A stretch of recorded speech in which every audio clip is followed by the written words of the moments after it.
Thrissur Kallumpuram road ടാറിങ്ങിനും Kunnamkulam junction വികസനവും ഉടൻ ആരംഭിക്കും. AC മൊയ്തീൻ MLAയുടെ അധ്യക്ഷതയിൽ ചേർന്ന യോഗത്തിലാണ് തീരുമാനം. കുന്നംകുളം നഗരസഭ കോൺഫറൻസ് ഹാളിൽ KSDP, KRFB ഉദ്യോഗസ്ഥരുടെയും വിവിധ വകുപ്പുതല മേധാവികളുടെയും സംയുക്ത യോഗത്തിലാണ് റോഡ് ടാറിങ്ങും ജംഗ്ഷൻ വികസനവും ആരംഭിക്കാൻ തീരുമാനിച്ചത്. റോഡ് ടാറിംഗ് KSDPയുടെയും ജംഗ്ഷൻ വികസനം KRFBയുടെയും ഉത്തരവാദിത്വത്തിലാണ് പൂർത്തീകരിക്കുക. റോഡ് ടാറിംഗ് പെരുമ്പാവൂർ കേന്ദ്രമായ EKK കമ്പനിയും ജംഗ്ഷൻ വികസനം മലബാർ ടെക് കമ്പനിയുമാണ് ഏറ്റെടുത്ത് നിർവഹിക്കുന്നത്.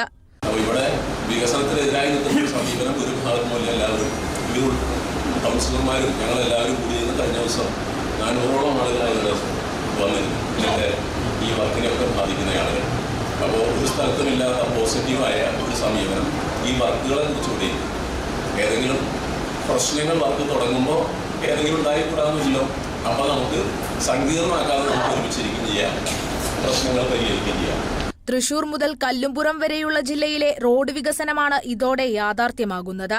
റോഡ് ടാറിങ്ങിനും ജംഗ്ഷൻ വികസനത്തിനും അനുബന്ധമായുള്ള അടിസ്ഥാന സൗകര്യങ്ങൾ വാട്ടർ അതോറിറ്റിയും KSEBയും ഒരുക്കി നൽകുമെന്നും അധികൃതർ ഉറപ്പു നൽകി. പട്ടാമ്പി, ഗുരുവായൂർ, വടക്കാഞ്ചേരി, തൃശൂർ റോഡുകൾ ജംഗ്ഷനിൽ നിന്നും 500 മീറ്റർ നീളത്തിൽ 18.5 മീറ്റർ വീതിയിലാണ് പുനർനിർമ്മിക്കുക. മെയ് മാസത്തോടെ 1ാം ഘട്ട ടാറിംഗ് പൂർത്തീകരിക്കുകയാണ് ലക്ഷ്യം. 6 കലുങ്കുകൾ പുനർനിർമ്മിച്ച് ചൂണ്ടൽപ്പാടത്ത് 30 മുതൽ 60 സെന്റിമീറ്റർ വരെ ഉയരത്തിൽ റോഡ് ടാറിംഗ് പൂർത്തീകരിക്കും. Kerala vision news, Thrissur.